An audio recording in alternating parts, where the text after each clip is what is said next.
Tes. Suara jelas? Jelas, Pak.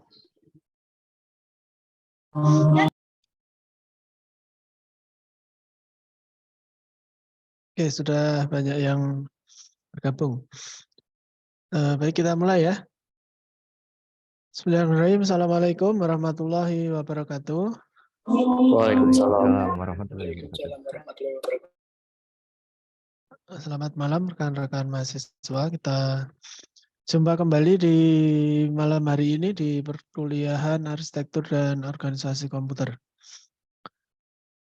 Baik, sebelum pertemuan malam hari ini kita mulai, kita awali dulu dengan berdoa. Semoga apa yang kita lakukan nanti bisa bermanfaat. Berdoa dimulai.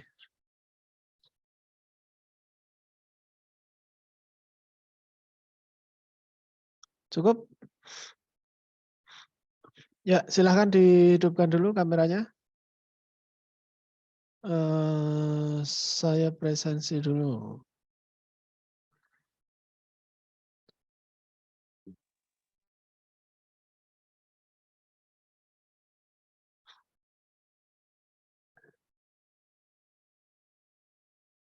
Informatika semester 1. Tanggal 11. Tanggal 1 ya.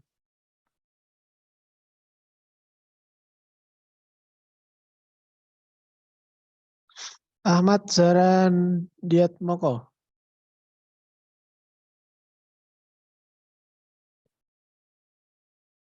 Belum. Ahmad Haris Wahidin. Arbi Gontor Sinaga. Bagas Aditya Pratama. Hadir, Pak. Siapa yang hadir? Bagas. Bagas. Bintang Dia Abiyus Salam. Belum. Irfan Maulana. Bintang sama Irfan lagi sholat, Pak. Oh, Bintang sama Irfan lagi sholat. Oke.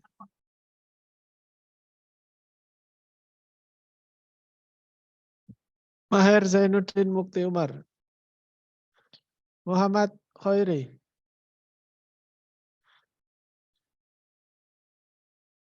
Muhammad Rizik Susanto. Hadir, Pak. Muhammad Zaim Zufar. Mutiara Khairunisa. Nurul Burhan. R. Arif Prabowo Sulistyo. Tadi sakit Pak dari habis asar istirahat ya. Soalnya satu pondok sama saya. Oh, sakit. Iya. Renaldi Bagas Pangestu. Hadir, Pak. Reza Dewa Mahesa. Usama Putra Andita. Hadir, Pak. Yaki Christopher Sumule. Muhammad Raihan Al-Ghifari. Hadir, Pak. Fauzan Hibatullah. Hadir Pak. Kista Rahguna Putri. Hadir, Pak.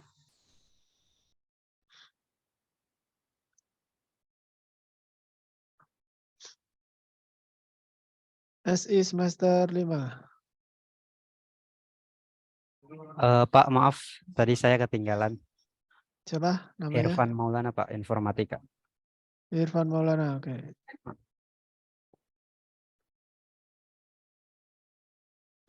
Adinda Lutfia Balkis. Ahmad Uli Nuha. Hadir, Pak. Adrian Satria Karim.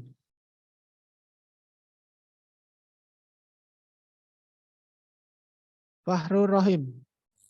Hadir, Pak. Fikri Ahmad Mubarak. Muhammad Raihan Zulfikar. Muhammad Ridwan Wahyu Al Yasin. Muhammad Soleh. Hadir Pak. Salsa Dwi Agustiana. Hadir, Pak.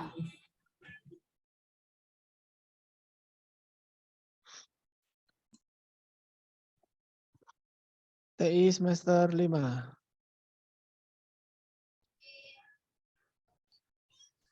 Abdallah Hudzaifi. Hadir.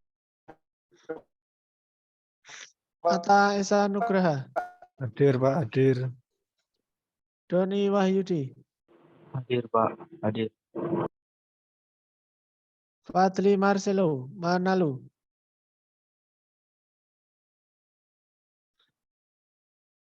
Fadli. Tadi kayaknya ada tadi.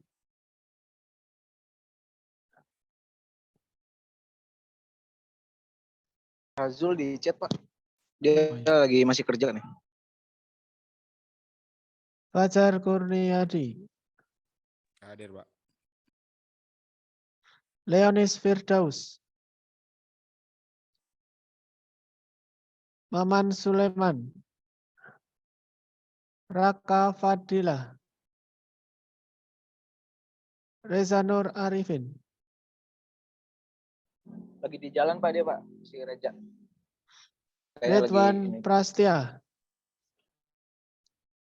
Hadir, Pak. Rifki Setiawan. Hadir, Pak. Rifki Algi Fauzan. Hadir, Pak. Singgih Prastio. Hadir, Pak. Topan Firdaus. Oke.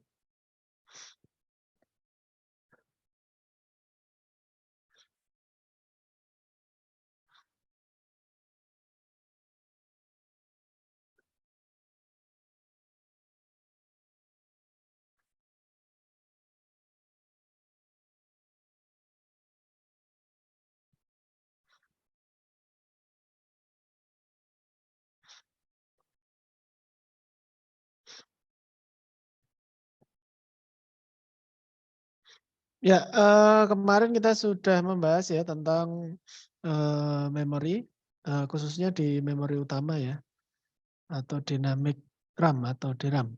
Kemudian hari ini kita akan membahas tentang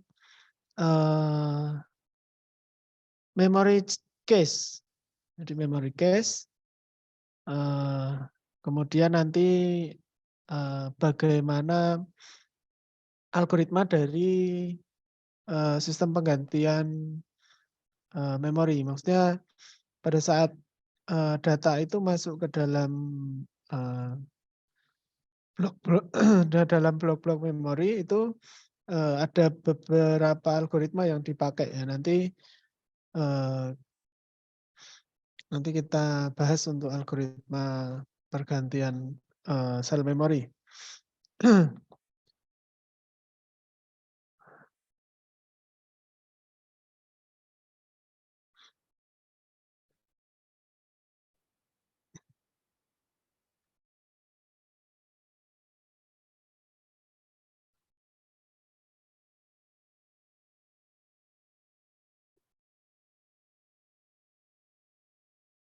Nah, hari ini kita akan membahas tentang cache memory. Jadi memory cache itu fungsi utamanya sebenarnya dipakai untuk mempercepat proses eksekusi instruksi di dalam prosesor ya. Jadi beberapa kali sudah saya sampaikan bahwa kecepatan dari CPU atau kecepatan dari prosesor itu sudah sangat cepat, kemudian memori utama itu tidak bisa mengimbangi kecepatan dari prosesor. Itu berbanding lurusnya pasti dengan material pembuatannya ya. Itu. Kemudian kenapa kok antara prosesor dan juga memori utama itu dari sisi kecepatannya itu sangat terbilangnya sangat jauh. Apalagi dengan memori eksternal baik hard disk, kemudian SSD dan lain sebagainya. Tetap tidak akan bisa mengimbangi dari kecepatan prosesor. Nah, makanya dibutuhkan tempat singgah ya, tempat singgah sementara untuk mempercepat kinerja dari si memori. Nah, salah satu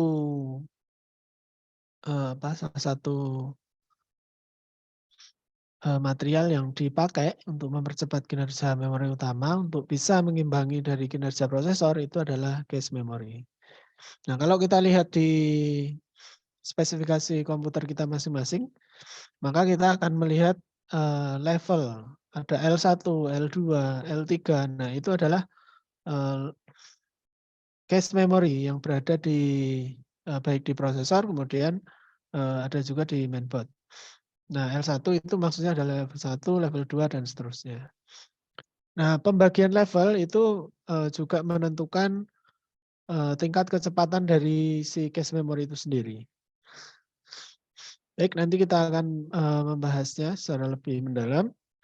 Kita akan mulai saja apa itu cache memory. Jadi cache memory itu memiliki kemampuan untuk mempercepat kinerja memori utama ya, sehingga bisa mendekati kecepatan dari prosesor. Seperti tadi ya bahwa suara saya udah jelas ya, diterima ya. Jelas, Pak. Oke. Jadi tadi ya prosesor udah sangat cepat karena kalau yang ada di dalam prosesor itu kan berkaitan dengan yang kita kenal sebagai hukum Moore atau Moore's Law itu. Jadi pada setiap 6 bulan sekali itu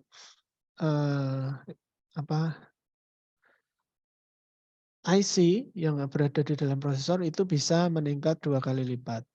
Itu yang dari sisi prosesor. Nah, kemudian prosesor meningkat secara kecepatan meningkat sangat jauh meninggalkan dari memori utama. Maka untuk biar prosesornya itu kinerjanya menjadi maksimal, maka dibutuhkan cache memory agar instruksi yang masuk ke dalam prosesor itu juga bisa lebih cepat. Karena kalau prosesor harus mengambil dari memori utama, kemudian mengambil lagi di external drive, maka kecepatannya prosesor itu harus mengimbangi dari kecepatan memori utama. Otomatis banyak resource yang akhirnya enggak sia-sia ya. Sia-sia prosesornya menjadi lebih cepat. Memori utama lebih besar kapasitasnya namun lambat operasinya. Sedangkan cache memory berukuran kecil namun lebih cepat. Nah, ini tadi ya berkaitan dengan paling intinya adalah material yang dipakai untuk membuat si memori utama dan juga memori cache. Kalau memori cache kan itu SRAM ya atau static RAM, itu bahan utamanya adalah transistor. Sementara si dynamic RAM itu material utamanya adalah transistor dan juga kapasitor. Kemudian cache memory itu berisi salinan memori utama. Jadi sebenarnya antara cache memory dan juga memori utama itu isinya sama. Hanya cache memory itu lebih diutamakan file-file yang sering dipakai oleh prosesor. Jadi file yang sering dipakai itu nanti akan tersimpan ke dalam cache memory. Walaupun ukurannya sangat kecil. Nanti kalau dibutuhkan file yang lain yang enggak berada di dalam cache, maka akan diambil di dalam memori utama. Semakin besar kapasitasnya, maka akan memperlambat proses operasi cache memory itu sendiri. Di samping harga cache memory yang sangat mahal, ya pasti berkaitan dengan material lah. Kalau harga itu pasti kaitannya sama material yang dipakai untuk membuat. Contoh ya, kalau yang kita lihat kita lihat bisa dilihat ya, contohnya hard disk dengan SSD lah. Itu pasti akan lebih mahal SSD, tapi secara kapasitasnya pasti lebih sedikit dibanding dengan hard disk yang dia menggunakan piringan ya, piringan elektromagnetis itu kapasitasnya besar, tapi dari sisi kecepatan itu akan lebih cepat yang SSD. Nah, ini sebenarnya sama terminologinya antara memori cache dengan memori utama.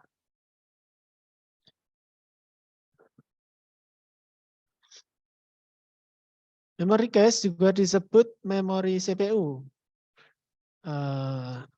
Static Random Access Memory atau SRAM. Berkecepatan tinggi yang dapat diakses oleh mikroprosesor lebih cepat daripada yang dapat mengakses random access memory. Jadi kalau RAM memori utama yang kita pakai itu adalah dynamic RAM, sementara memory cache itu adalah static RAM atau static random access memory. Memori ini biasanya terintegrasi langsung dalam chip CPU atau ditempatkan pada chip terpisah yang memiliki interkoneksi bus yang terpisah dengan CPU. Jadi tadi ya ada beberapa level case ya. Ada yang L1 itu berada di dalam CPU, kemudian ada L2 itu berada dekat dengan CPU tapi enggak jadi satu. Kemudian ada juga yang level 3. Semakin ke atas levelnya otomatis dia secara kapasitasnya lebih besar tapi secara kecepatan itu lebih lambat.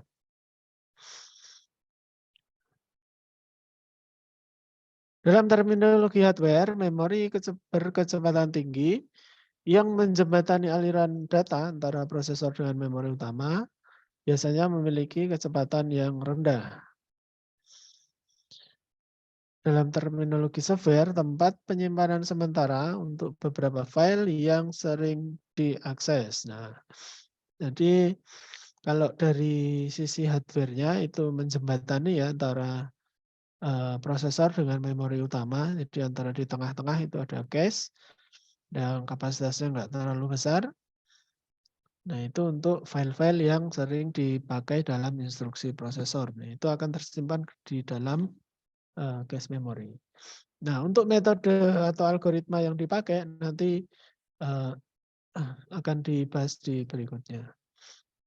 Kemudian dari terminologi software, penyimpanan sementara untuk file yang sering diakses ya tadi. Tujuan dari memory cache itu untuk menyimpan instruksi ya atau data yang digunakan berulang kali dalam pengoperasian program atau informasi yang kemungkinan dibutuhkan CPU selanjutnya. Kemudian prosesor dapat mengakses informasi ini dengan cepat dari cache daripada harus mendapatkannya dari memori utama. Jadi karena memang itu ya tujuan dari penggunaan cache memory. Jadi prosesor itu tidak harus selalu mengambil data atau instruksi dari memori utama. Cara kerja dari cache memory. Jika prosesor membutuhkan suatu data, maka dia akan mencarinya pada cache. Jika data ditemukan, prosesor akan langsung membacanya dengan delay yang sangat kecil. Tetapi jika data yang dicari tidak ditemukan, prosesor akan mencarinya pada RAM yang kecepatannya lebih rendah.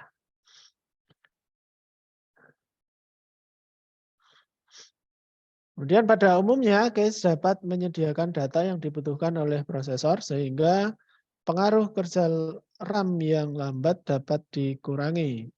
Dengan cara ini maka memori bandwidth akan naik dan kinerja prosesor menjadi lebih efisien. Selain itu, kapasitas memory cache yang semakin besar juga akan meningkatkan kecepatan kerja komputer secara keseluruhan. Jadi seiring berjalannya waktu itu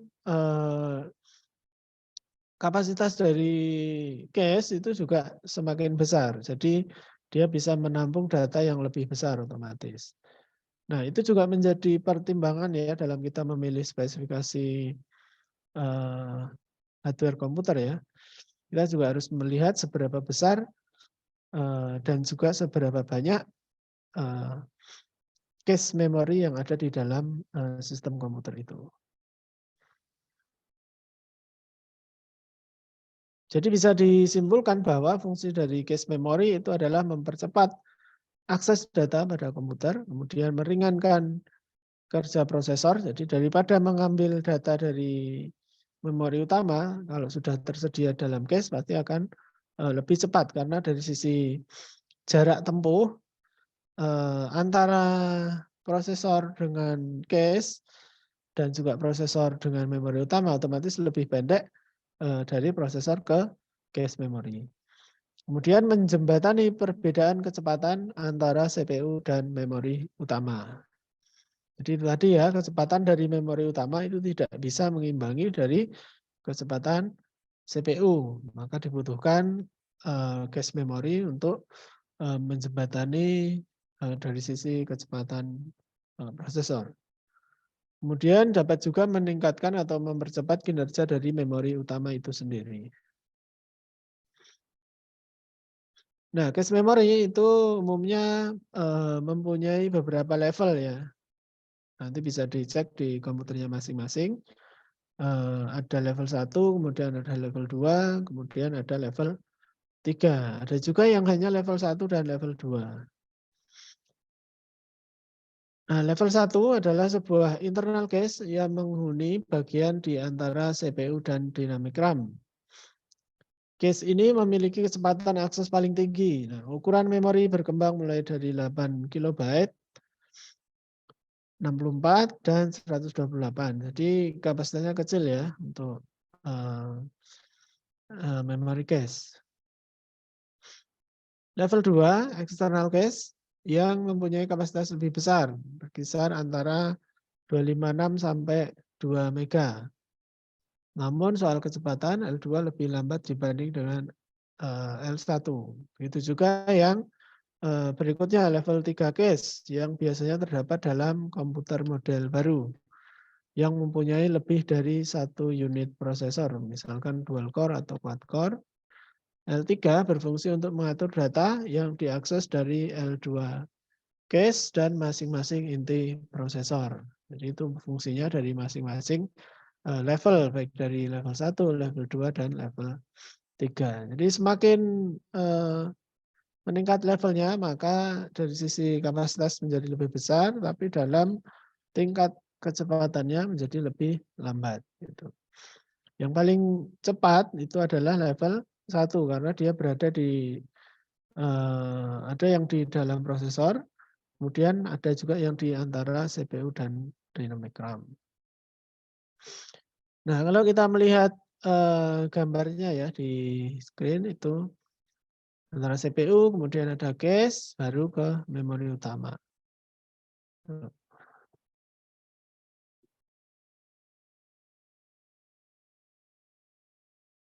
Nah, letak di cache ya.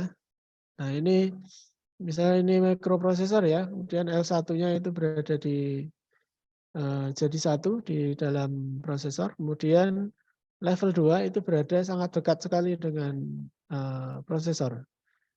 Kemudian terhubung ke sistem memori atau memori utama.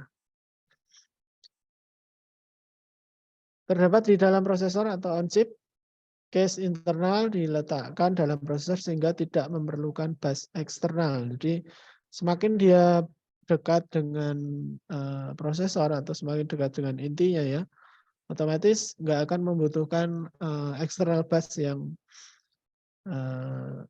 lebih panjang gitu. Jadi jarak tempuhnya juga akan lebih pendek atau lebih cepat. Terdapat di luar prosesor atau off chip berada pada motherboard. Memori jenis ini kecepatannya sangat cepat meskipun tidak secepat cache memori jenis yang pertama. Ini yang berarti yang ini L2 ya. Kemudian yang ini adalah level 1.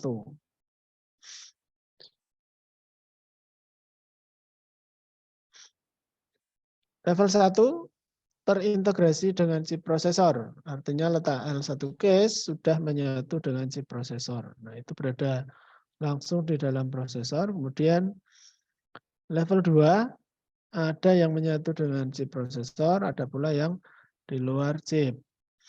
Yaitu motherboard dekat dengan posisi dudukan prosesor. Jadi antara dudukan prosesornya dengan L2 cache itu jaraknya berdekatan. tidak sejauh dengan bus dari memori utama. Pada era prosesor Intel 80486 ya, atau sebelumnya letak L2 cache kebanyakan berada di luar chip prosesor. Chip cache terpisah dari prosesor berdiri mandiri dekat chip prosesor. Kemudian sejak era Intel Pentium, L2 cache sudah terintegrasi dengan chip prosesor menyatu dengan keping prosesor. Posisi L2 cache selalu terletak antara L1 cache dengan memori utama. Jadi bisa jadi L2 juga berada di dalam prosesor, tapi letaknya itu pasti di antara L1 dan juga memori utama atau memori RAM. Kemudian L3 cache belum diimplementasikan secara umum pada semua jenis prosesor, hanya prosesor tertentu saja yang memiliki cache level 3.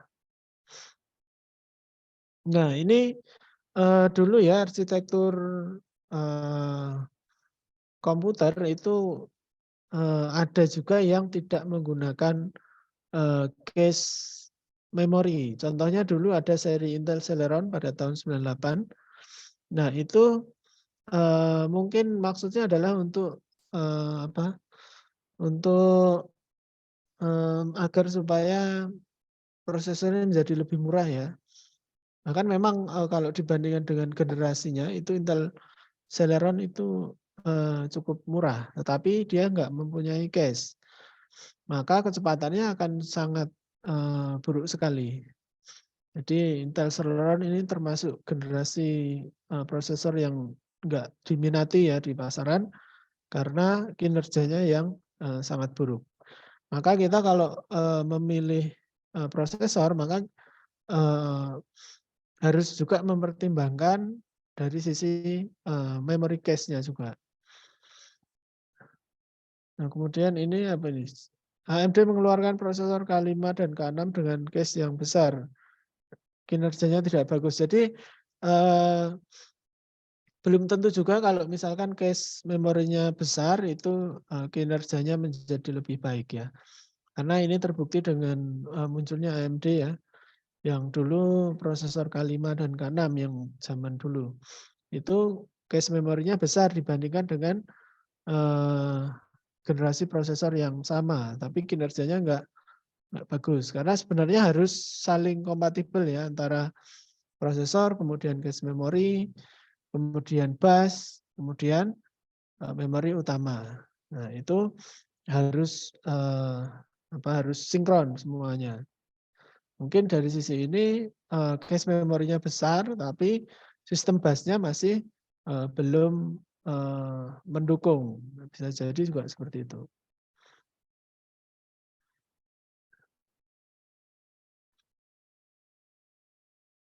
Nah, kemudian pemetaan cache mempunyai kapasitas yang kecil dibanding memori utama. Aturan blok mana yang diletakkan dalam cache terdapat 3 metode, yaitu pemetaan langsung, pemetaan asosiatif, dan pemetaan asosiatif set. Pemetaan langsung merupakan teknik paling sederhana, yaitu memetakan blok memori utama hanya ke sebuah saluran cache. Jadi dari memori utama hanya ada satu saluran yang menuju ke cache. Ini adalah pemetaan langsung. Nah, kemudian pemetaan yang kedua adalah pemetaan asosiatif. Jadi untuk mengatasi dari kekurangan dari pemetaan langsung, tiap blok memori dapat dimuat ke sembarang saluran cache. Alasan memori utama diinterpretasikan dalam field tag dan field word oleh kontrol logika cache. Kelebihan dari pemetaan ini adalah bahwa algoritma pengganti hit ratio yang pada pemetaan langsung terdapat kelemahan, sedangkan kekurangannya kompleksitas rangkaian sehingga mahal secara ekonomi. Jadi ini pemetaan dari asosiatif ya.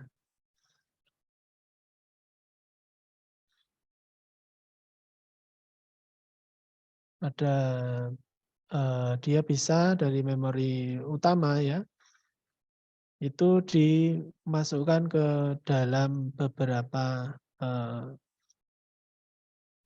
case atau beberapa blok. Nah, nanti ada yang disebut sebagai algoritma penggantian yang digunakan dalam pemetaan asosiatif.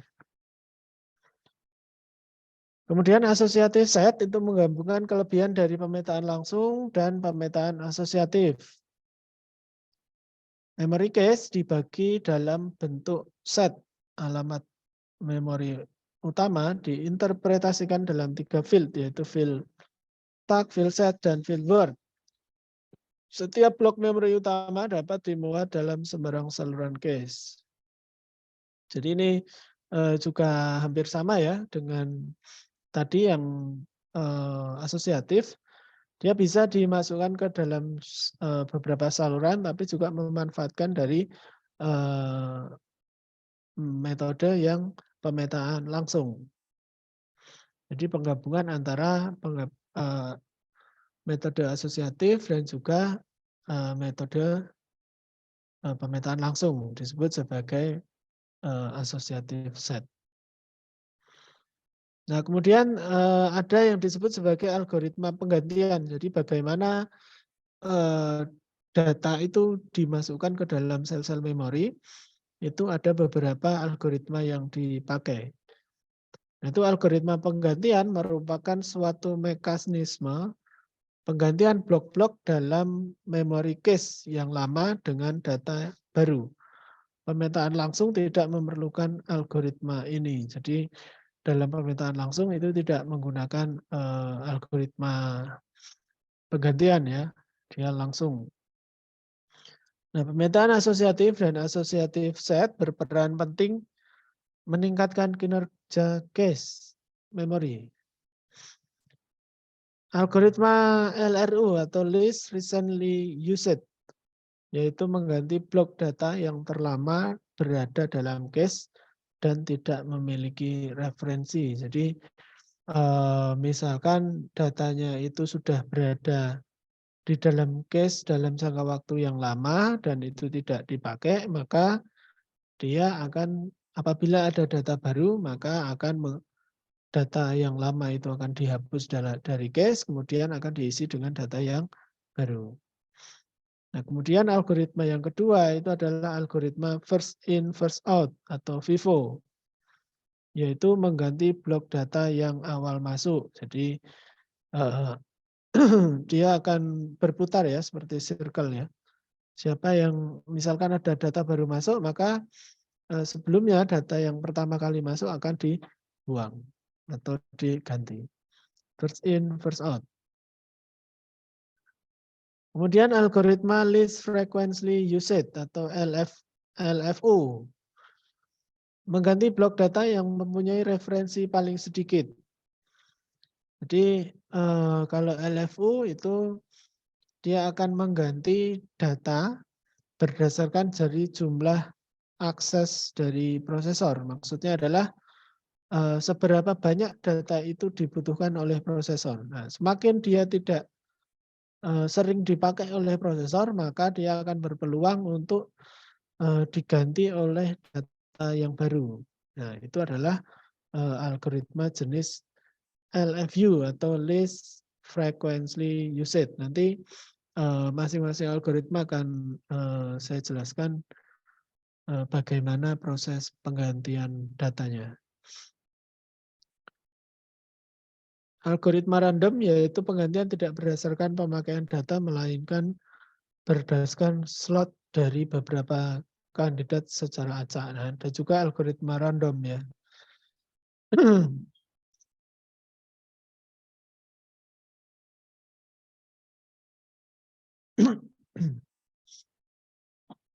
Apabila suatu data telah diletakkan pada cache, maka sebelum ada penggantian data, maka harus dicek apakah data tersebut telah mengalami perubahan atau tidak. Apabila data telah berubah, maka data pada memori utama harus diupdate. Masalah penulisan ini sangat kompleks, apalagi memori utama dapat diakses langsung oleh modul I/O yang memungkinkan data pada memori utama ya berubah. Jadi memori utama kan juga mempunyai akses langsung ke modul input/output ya. Maka selalu ada pengecekan ya yang selalu up to date berkaitan dengan data yang ada di dalam memori utama atau data yang ada di dalam cache. Jadi harus selalu update. Perubahan data pada memori utama tentu akan berpengaruh pada data yang telah dikirim pada cache. Perubahan ini menyebabkan data yang ada pada cache menjadi tidak valid, sehingga perlu dilakukan pembenaran berupa update atau perubahan data. Nah, itu tadi ya.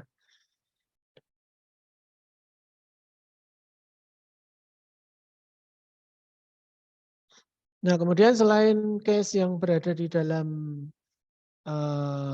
berada di dalam prosesor ya, antara prosesor dan RAM, ada juga disk cache. Nah, disk cache ini berada di dalam disk ya, berada di dalam disk. Disk cache juga berpatokan dengan prinsip yang sama, tetapi tidak menggunakan data yang berkecepatan tinggi atau SRAM ya. Disk cache justru menggunakan memori dynamic RAM yang relatif lebih lambat. Cara kerjanya, ketika menjalankan sebuah aplikasi yang membutuhkan data dari disk, pertama-tama aplikasi akan memeriksa ketersediaan datanya di memori buffer. Disk cache mampu memberikan dampak kecepatan yang signifikan terhadap performa aplikasi. Sebab mekanisme ini jauh lebih cepat ketimbang mengambil data dari komponen hard disk. Jadi ada juga disk cache ini yang berada di dalam dynamic RAM daripada aplikasi misalkan mengambil datanya dari hard disk ya atau SSD, itu bisa juga mengambil dari memori buffer yang berada di dalam dynamic RAM. Kemudian ada juga web cache ya. Web cache itu cache yang di level aplikasi ya. Contohnya yang ada di browser. Jadi rata-rata setiap browser itu mempunyai penyimpanan sementara juga atau cache ya. Ada Chrome, Firefox, Opera dan lain-lain. Itu pasti ada penyimpanannya. Jadi pada saat kita mengakses internet, apabila datanya itu ada di dalam cache, dia akan lebih cepat ya. Contoh kemarin ada beberapa macam juga ya, ada proxy itu juga dipakai. Prinsipnya juga sama. Jadi enggak semua data itu kita harus mengambil dari internet, bisa juga kita mengambil dari cache. Contohnya kalau di level networking ya, di level networking itu kalau kita biasa menggunakan router mikrotik itu di dalamnya juga ada fitur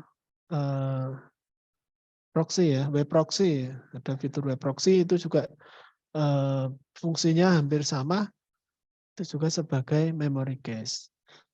Nah, bahkan kita bisa menikmati kita bisa menikmati internet yang ada saat ini, internet yang sangat cepat. Kita mungkin nggak tahu ya bahwa datanya itu sebenarnya nggak harus mengambil dari situsnya langsung. Misalnya contoh Google. Nah, misalnya contohnya Google. Google itu server aslinya atau server pusatnya ada di US. Tetapi pada saat kita mengakses Google, ya Google dan turunannya ada Google Cloud, kemudian ada YouTube. Nah, itu kita nggak harus mengambil langsung di US ya. Ada Google itu menempatkan banyak server di banyak kota dan banyak negara. Di Indonesia juga banyak sekali yang provider yang ditempatkan servernya Google. Jadi yang berada di internal network-nya itu pada saat membutuhkan aplikasi Google, itu tidak harus mengambil langsung ke server utama yang ada di US. Walaupun tidak semuanya ya, karena kalau misalkan internetnya yang internasional putus juga eh, eh, Google Case-nya juga nggak akan bisa jalan gitu. Jadi nggak semua nggak semua halaman page atau nggak semua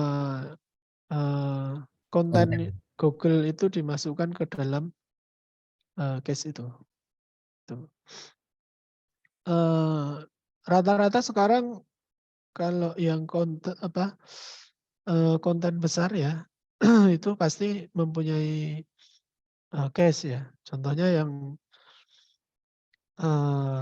game itu yang berada di Cloudflare itu juga pasti dia mempunyai case di beberapa negara. Makanya yang besar lah, AWS, Amazon itu juga ada.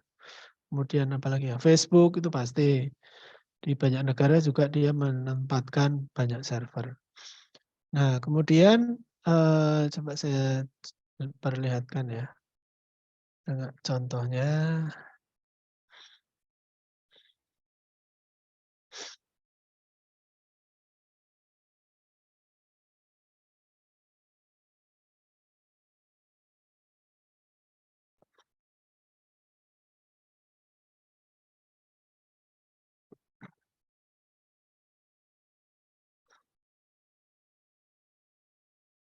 Ini salah satu contohnya ya. Di sini ada yang disebut sebagai GGC atau Google Global Case. Nah, ini allow ISP to serve certain Google content. Jadi ISP bisa direct atau trafficnya bisa di reverse ke Google sehingga pada saat mengakses ke Google itu tinggal mengakses ke dalam si server GGC. Nah, itu tujuannya reduce external traffic. Jadi bisa mereduce 70 sampai 90% ya. Besar sekali. Jadi nggak perlu kita ambil ke US kalau misalnya kita mempunyai GGC sendiri itu tinggal lebih dekat gitu ya.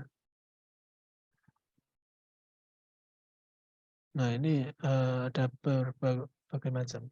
Sebenarnya ada beberapa model ya kalau di Google itu ada yang disebut sebagai GGC ini. Kemudian ada juga yang disebut sebagai public peering atau public.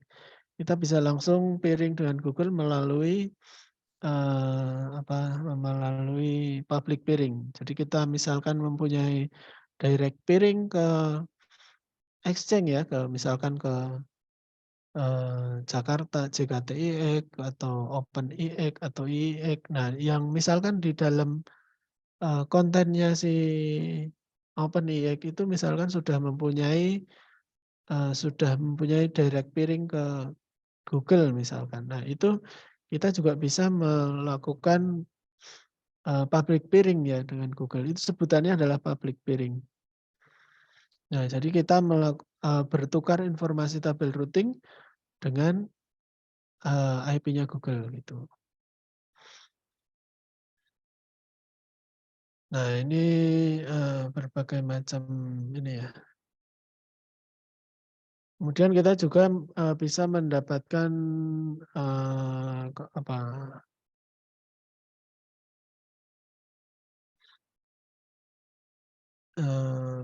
banyaklah ya ini informasinya. Nah, subnet requirement to interconnectable. Jadi dia bisa dilihat requirement dari IP-nya. Baik IP versi 4 atau IP versi 6. Dia akan mengalau IP dengan /31 atau /29 atau yang lebih besar. Ya, walaupun kalau di standar interkoneksi internet ya itu ada policy atau aturannya itu hanya di-allow kalau untuk IP versi 4 itu hanya /24. Selain itu yang lebih besar itu akan di-drop. Ya, itu mungkin kalau ini kan bersifatnya privat ya, misalnya satu ISP mempunyai satu GGC sendiri gitu. Kemudian ada juga yang pairing Facebook misalkan. Nah, ini juga ada. Nah, Facebook pairing DB. Nah, di sini memuat juga berbagai informasi Facebook itu, misalkan dia mempunyai pairing itu ke mana saja. Nah, ini kita bisa lihat di pairing DB ini. Nah, dia pairingnya ke banyak sekali. Exchange IP versi 4, Kiev. Mana ini? Auckland, AMS, Amsterdam, ya. Mumbai, Singapura, Delhi, BIX, BPIX Hong Kong, nah, BPIX Los Angeles, dan seterusnya. Ini banyak sekali. Jadi ini maksudnya adalah si Facebook itu melakukan public peering dengan berbagai macam ini sebutannya adalah Internet Exchange. Nah, Internet Exchange ini, nah nantinya di dalam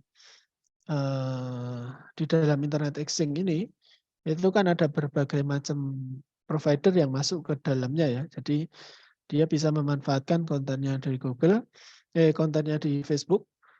Itu pada saat tujuannya adalah pada saat si kliennya itu mengakses kontennya Facebook, itu tidak perlu harus mengambil ke server utama. Misalkan tadi saya contohkan bahwa server utamanya ada di US. Misalnya kita berada di Indonesia ya, itu kita tinggal aksesnya ke sini, ke exchange, nggak perlu langsung ke US. Otomatis yang konten yang berada di dalam cache itu bisa kita manfaatkan. Gitu. Ini banyak ya. Di Indonesia juga ada yang coba saya carikan. Indonesia yang sudah bergabung dengan Facebook itu IIX ya. Nah ini, IIX Jakarta. Nah ini kapasitasnya sudah 200 giga. Besar ya. Kemudian ada juga nah ini JKTIX. Ini 2 kali 100 giga. Nah ini adalah cache. Nah fungsinya itu sebenarnya kalau kita lihat dari terminologi cache tadi ya, baik dari si yang di level PC atau di level desktop, dengan cache yang di level internet ini, secara fungsi dan tujuannya adalah sama. Nah, dengan adanya cache ini, maka internet saat ini bisa berkembang dengan sangat cepat, konten-konten bisa berkembang sangat cepat. Nah, salah satunya adalah dengan adanya cache itu tadi. Kalau paling gampang ya akses tadi. Nah, kalau yang suka game, mungkin akan lebih kerasa ya. Kalau yang suka game itu kerasa latensi kok bengkak, itu nanti gamenya juga menjadi nge-lag atau lebih lambat. Nah itu berpengaruh sekali penggunaan latensi. Oke, kita break dulu ya. Nanti kita kembali ke 8.30.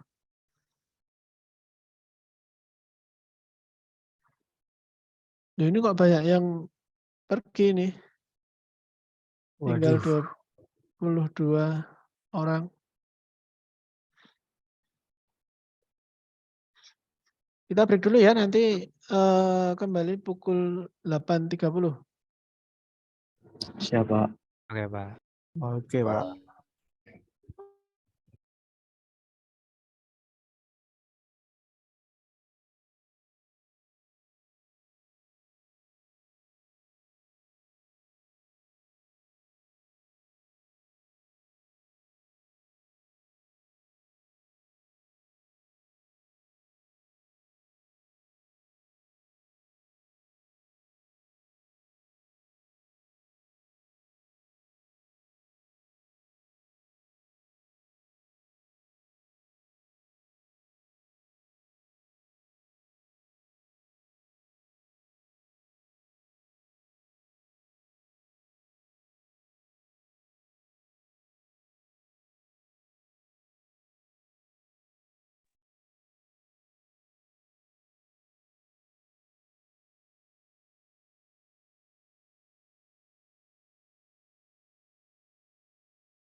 Tes, tes.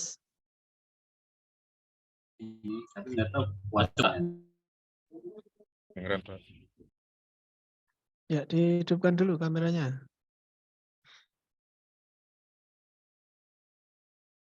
Kok pada ngilang ini? Tinggal berapa orang ini? Ada, Pak.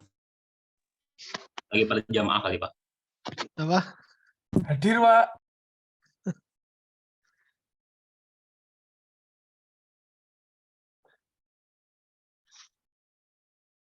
Ini kayaknya perlu di presensi ulang ini nanti.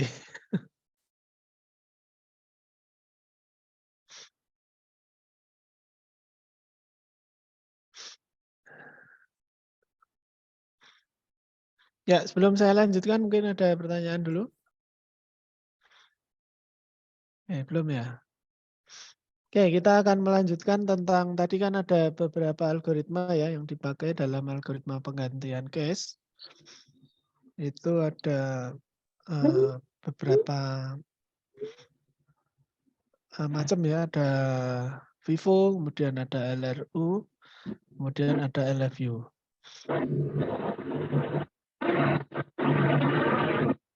Ya, siapa ini yang mic-nya nyala?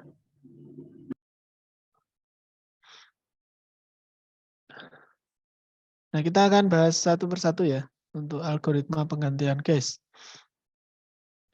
Nah, yang pertama ada algoritma Vivo atau algoritma first in first out. Jadi algoritma penggantian dengan metode Vivo itu didasarkan dengan waktu kedatangan blok data ke dalam case secara berurutan. Jadi mungkin sudah bisa membayangkan ya bagaimana kinerja dari algoritma Vivo. Misalkan ini ada contoh simulasi urutan data ya. 1, 2, 3, 4, dan seterusnya. Ini. Nah, kemudian bagaimana proses penggantian data yang berada di dalam case itu dilakukan dengan algoritma Vivo. Nah, misalkan saya buat tabel ya, tabel tentang blok memori. Kemudian di sini saya bagi ke dalam 4 frame, contohnya misalkan ada frame 1, 2, 3, 4. Nah, di sini ada datanya tadi ya, nilai 1, 2, 3, dan seterusnya. Nah, kemudian pada data pertama masuk data pertama, itu nanti akan ditempatkan ke dalam frame 1 ya. Frame 1, kemudian yang lainnya masih kosong ya. Karena baru data pertama yang masuk ke dalam frame 1 atau blok pertama. Nah, kemudian yang lain kosong. Nah, ini statusnya adalah M atau miss ya. State-nya adalah miss. Miss itu artinya bahwa masih ada data yang diambil dari memori utama. Kalau ini kita ibaratkan sebagai memory cache ya. Memory cache, maka kalau di sini ada yang kosong, maka kita sebutnya sebagai miss atau masih ada blok data yang kosong. Nah, kemudian ini data pertama sudah masuk di dalam frame 1, kemudian data kedua masuk, data pertama tetap ya, berada di dalam frame 1. Ini ibaratnya adalah sel memorinya. Itu datanya tetap yang di frame 1, kemudian masuk data kedua. Itu akan ditempatkan dalam frame 2. Nah, statusnya masih miss karena masih ada 2 blok atau 2 slot memori yang tersedia. Nah, kemudian sampai diisi sampai ke data keempat ya. Ini masih data ketiga. Kemudian diisi ke statusnya juga masih miss karena masih ada data 1 slot atau 1 sel memori yang kosong. Nah, kemudian pada saat data keempat itu seluruh sel memorinya sudah penuh. Ini seluruh isinya penuh. 1, 2, 3, dan 4. Nah, kemudian ada selanjutnya ada data 1 yang masuk. Nah, nanti data 1 akan masuk ke sini. Maka kalau data 1 ini masuk, nah ini tetap karena 1 sudah ada di sel memori sebelumnya ya. Kemudian masuk data 1 lagi, itu posisinya tetap 1, 2, 3, dan 4. Nah, statusnya adalah H atau hit, bahwa misalkan dianalogikan prosesor itu mengambil data dari cache di frame sebelumnya ini, di blok data yang keempat ini, maka pada saat 1 masuk, si prosesor membutuhkan data 1 itu nggak perlu mengambil dari memori utama karena sudah ada di dalam cache yang di sini ya, di frame pertama. Nah, ini masih tetap statusnya adalah hit. Nah, kemudian selanjutnya adalah data 5. Nah, di sini kan di sel memori itu tidak ada data 5 ya, 1, 2, 3, 4. 5 itu nggak ada di dalam sel memori. Nah, maka pada saat penggunaan FIFO itu seperti apa? Nah,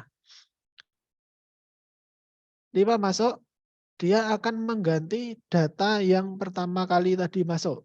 Nah, pertama kali tadi masuk itu adalah data 1 ya. Data 1, jadi dia adalah data yang first in.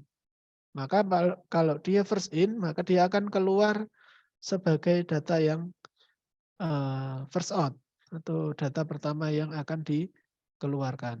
Tuh. Berarti dia yang paling lama lah. Maka yang paling lama akan diganti. Nah, selanjutnya tetap. Nah, statusnya karena data 5 ini diambil dari memori utama, maka ada perubahan state-nya. State-nya adalah base. Kalau ini tadi tidak ada perubahan state, kalau ini tadi tetap, maka statusnya adalah hit atau H.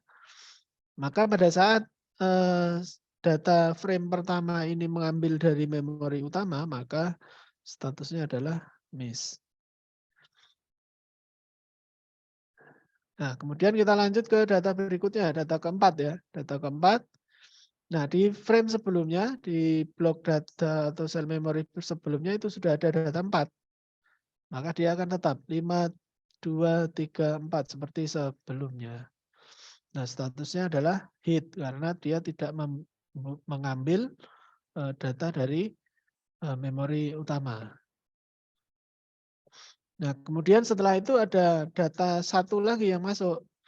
Nah, ini kan 4, kemudian 1 ya. Di sini tidak ada. Di sini tidak ada data 1. Maka dia akan mengganti data yang pertama yang terlama berada di dalam memori. Nah, data yang terlama berada dalam memori adalah data yang kedua. Nah, ini yang pertama, ini yang kedua. Maka yang data yang first in kedua ini adalah nomor 2. Ini akan diganti ke data pertama. Nah, ini data pertama, kemudian 3. Nah, statusnya karena dia mengambil data baru ya, data baru, maka statusnya adalah M atau miss. Kemudian data ketiga, data nomor 3 ya, itu statusnya hit. Karena di sel sebelumnya juga sudah ada data nomor 3. Nah, kemudian ada data baru lagi, data nomor 2. Nah, nomor 2 di sel memori itu enggak ada kan. Di sini enggak ada, maka pada saat data kedua masuk, maka first in yang ketiga itu adalah nomor 3. Nah, ini akan dikeluarkan, kemudian akan masuk data baru, yaitu data nomor 2. Begitu seterusnya. Ini 1 ya, 1. Karena 1 sebelumnya sudah ada, ini. Di sini adalah data 1 ya. Dia akan tetap. Nah, statusnya, state-nya akan berubah menjadi hit. Nah, ini setelah data pertama, data 1 ya, kemudian data 4. Nah, data 4 sebelumnya juga sudah ada data 4 ini. Dia akan tetap statusnya hit. Nah, kemudian yang terakhir adalah 3 ya, nomor 3. Di sebelumnya itu tidak ada data 3 dalam memori, maka akan mengambil, ini 3 ya, mengambil, akan menggeser data yang first in, yang pertama kali masuk. Jadi ini sudah, maka yang 4 ini akan digeser. Ini akan di-remove, diganti data yang baru. Atau ibaratnya kalau ini adalah data yang terlama berada di dalam memori akan di-replace. Walaupun data itu selalu dibutuhkan oleh memori. Itu adalah algoritma jenis FIFO. Miss artinya data yang dicari prosesor tidak ada dalam cache sehingga harus mencari di memori utama. Nah, itu adalah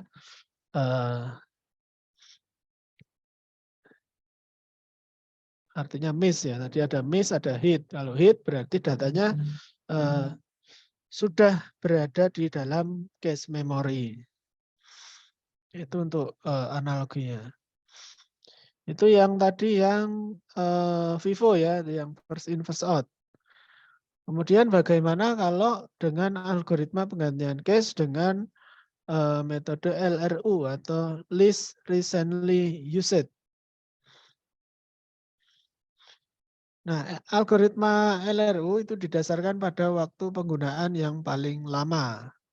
Penggantian dilakukan dengan skala prioritas berdasarkan blok yang lama tidak digunakan. Jadi kalau datanya itu tidak digunakan oleh prosesor, paling lama tidak dipakai oleh prosesor, tidak menempati urutan yang pertama ya, atau tidak paling jarang dipakai oleh prosesor, maka dia akan mendapatkan prioritas untuk diganti. Gitu. Pergantian dilakukan dengan skala prioritas berdasarkan pada blok yang lama tidak digunakan. Nah ini simulasi urutan datanya masih sama ya dengan algoritma LRU. Nah bagaimana metodenya dalam penggunaan LRU ini masih sama untuk model tabelnya, ada blok, kita menggunakan 4 frame, kemudian ada state. State-nya tadi ya ada state miss atau state hit. Nah, data masuk pertama itu akan masuk ke dalam frame pertama ya, ini sudah ditempati data 1. Kemudian akan masuk data yang kedua. Data yang kedua ini akan mengisi sel-sel memori yang berada di dalam cache. Statusnya masih miss karena masih mengambil atau memenuhi sel memori dari memori utama.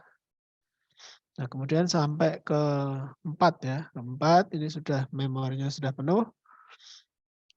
Kemudian setelahnya ada data 1 masuk. Data 1 masuk, dia akan tetap atau hit ya. Karena di memori sebelumnya itu sudah ada data 1. Jadi pada saat data 1 masuk, dia nggak membutuhkan penggantian ya. Tidak ada metode penggantian, dia akan mengambil seperti sebelumnya. 1, 2, 3, 4. Nah kemudian 5, ada data 5 masuk. Nah data 5 masuk, ini si memori dengan metode LRU ini akan mencari yang tidak sering digunakan oleh CPU.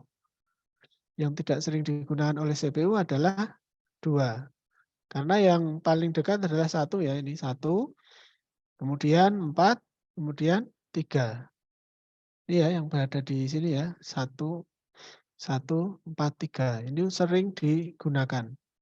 Yang paling lama tidak dipakai adalah data nomor 2. Nah, maka data nomor 2 akan diganti oleh data yang baru. Nah, itu adalah LRU atau least recently used. Nah, kemudian akan dilanjutkan ke data, nah ini statusnya miss ya, karena dia mengambil dari data baru yang ada di memori utama. Nah, kemudian ada data 4 masuk. Data 4 masuk, tetap statusnya adalah hit. Kemudian 1 ya. Nah, 1 itu statusnya hit juga karena 1 sudah ada di data sebelumnya. Kemudian masuk lagi data 3. 3 juga sama hit karena sebelumnya sudah ada 3. Ini di sini tetap. Nah, kemudian 2. Nah, 2 ini masuk karena 2 ini adalah data baru, maka akan dilihat yang paling lama tidak terpakai. Yang paling lama tidak digunakan adalah data 5. Nih. Ini kalau kita melihat ke belakang ya, ini yang terdekat adalah 3, kemudian 2, kemudian 1, kemudian 4. Kemudian 5. Nah, ini 5 ini paling jauh. Paling jauh maka dianggap tidak sering digunakan. Nah, maka 5 akan diganti oleh 2. 1, 2, 3, 4. Kembali. Nah, statusnya adalah miss. Kemudian ada data 1 masuk. Karena data 1 masuk itu sama dengan sebelumnya ya. Sama dengan sebelumnya, maka tetap dia statusnya adalah hit. Kemudian 4 sama juga statusnya hit. Kemudian 3 terakhir ya. 3 statusnya hit. Nah, ini adalah model atau algoritma yang dipakai untuk list recently used atau LRU. Jadi akan diambil atau dipertimbangkan data yang paling tidak digunakan. Kemudian yang ketiga ada algoritma penggantian case dengan metode LFU atau list frequently used. Nah, dilihat dari namanya itu adalah berdasarkan dari frekuensi ya. Frekuensi itu tingkat seringnya prosesor itu mengakses data tersebut. Algoritma LFU yang didasarkan pada waktu penggunaan paling jarang. Pergantian dilakukan dengan skala prioritas berdasarkan blok paling jarang digunakan. Nah, ini datanya sama, simulasi untuk datanya sama, kemudian ini masih sama ya. Nah, kemudian di sini akan ada frekuensinya. Frekuensi, misalkan data pertama itu berapa kali, kemudian data kedua berapa kali, ketiga berapa kali, 4 berapa kali, 5 berapa kali, untuk dipertimbangkan nanti yang akan diganti adalah yang paling tidak sering dipakai. Berarti yang datanya sering keluar atau sering dipakai oleh prosesor, maka dia akan menempati prioritas yang pertama. Prioritas yang pertama untuk tidak diganti. Oke, kita isi dulu di sel memorinya semua. Nah, ini data pertama masuk. Data pertama masuk ke frame 1 ya. Frame 1, kemudian dia juga akan frekuensinya 1 itu 1. Maksudnya adalah data pertama itu 1 kali. Kemudian data kedua masuk, itu 1 kali. Data ketiga masuk, hitungannya adalah 1 kali. Ini maksudnya bukan 1, 2, 3 ya hitungannya, tapi yang berada di dalam blok ini. Ini 1, ini 1, ini 1. Kemudian sampai terisi penuh untuk sel memorinya, statusnya juga masih miss sampai terisi penuh ya. Nah, ini satunya 1 kali, 2-nya 1 kali, 3 1 kali, 4-nya 1 kali. Nah, kemudian ada data setelah sel memorinya terisi ya. Kemudian data 1 masuk ya. Data 1 masuk ke sini. Kemudian maka akan bertambah nilai frekuensinya. Jadi di sini akan bertambah berarti dia 2 kali diakses oleh prosesor. Tuh. Tapi untuk untuk nilainya tetap ya statusnya hit, dia ngambil dari sama seperti data sebelumnya, hanya frekuensinya bertambah. Frekuensi satunya itu bertambah jadi 2 kali, 1, 2. Tuh. Nah, kemudian ada data 5 masuk. Nah, data 5 masuk otomatis karena 5 ini adalah data baru, otomatis ada algoritma penggantian. Nah, penggantiannya akan didasarkan pada frekuensinya atau LFU-nya yang paling sering tidak dipakai. Nah, ada data 5 masuk. Nah, tadi ada sama ya, kalau dilihat dari sini, antara 2, 3, 4 itu nilainya adalah sama, nilainya adalah 1 kali. Maka akan dipertimbangkan yang pertama kali masuk atau first in, first out. Jadi yang akan diganti adalah data kedua, karena dia first in, first out. Kalau misalkan kita mengacunya pada metode FIFO ya, otomatis yang data pertama yang akan diganti. Tetapi data pertama ini karena sudah 2 kali diakses oleh prosesor, maka akan prioritaskan untuk tidak diganti. Maka data yang nomor 2 ini karena 1 kali, kemudian dia yang paling lama ya berada di dalam memori, dia akan diganti. Nah, ini akan diganti oleh data 5. Nah, kemudian juga akan bertambah. Dia akan bertambah 5 menjadi 1 kali diakses. Nah, kemudian yang kedua karena dia sudah diganti, otomatis dia akan reset atau akan dibuang. Nah, data kedua akan dibuang, maka statusnya 0. Ini yang kelima ya, kemudian akan masuk data 4. Nah, data 4 karena dia sama, bisa ngambil dari sebelumnya, maka statusnya adalah hit. Nah, tapi ingat bahwa 4 ini dihitung frekuensinya, frekuensi aksesnya, berarti dia tambah lagi frekuensinya. Jadi 4 diakses 2 kali. 2 kali. Nah, kemudian seterusnya 1 ya. 1. Data 1 dipakai atau data 1 masuk, maka dia tetap statusnya adalah hit, tetapi dia akan menambah nilai frekuensi. Dia sudah 3 kali diakses oleh CPU. Kemudian 1, seterusnya adalah 3. Nah, 3 masuk, dia statusnya hit ya, karena ambil dari sebelumnya. Kemudian nilai frekuensi aksesnya 3 itu 2 kali. Tadi 1 kali, kemudian 2 kali. Nah, bisa dilihat juga dari sini.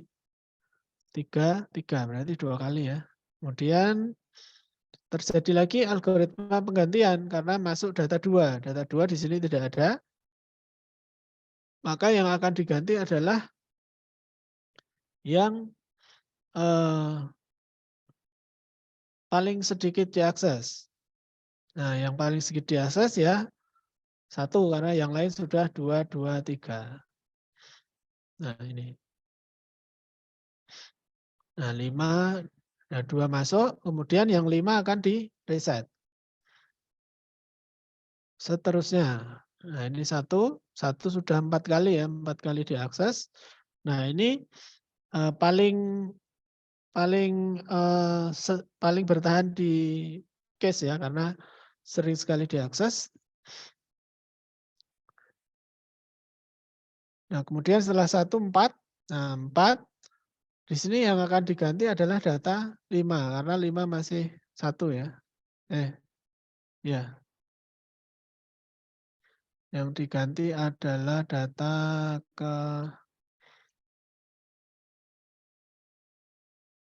ini tetap karena statusnya hit ya. Statusnya hit. Kemudian yang terakhir juga hit. Nah, ini. 1, 2, 3, 4. Nah, jadi berdasarkan dari frekuensi aksesnya. Jadi yang berpeluang untuk diganti atau di-replace adalah yang aksesnya paling diakses oleh CPU paling sedikit. Nah, itu berdasarkan frekuensi usage.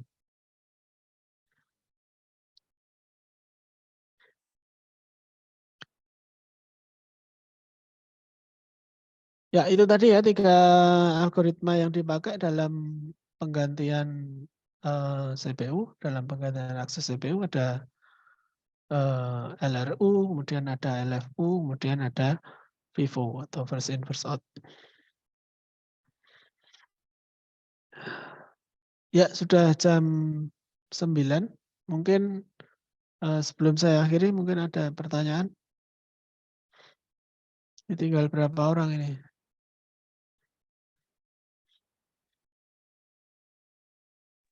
Jelas, Pak.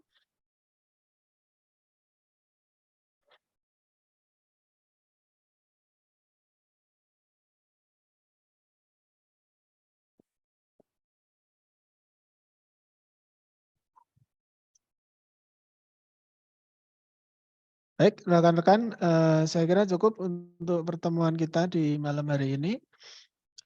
Kita ketemu lagi di minggu depan. Sedikit yang saya sampaikan tadi mudah-mudahan bisa bermanfaat, bisa membuka wawasan. Kurang lebihnya mohon maaf. Saya akhiri. Assalamualaikum warahmatullahi wabarakatuh. Waalaikumsalam warahmatullahi wabarakatuh. Waalaikumsalam warahmatullahi wabarakatuh.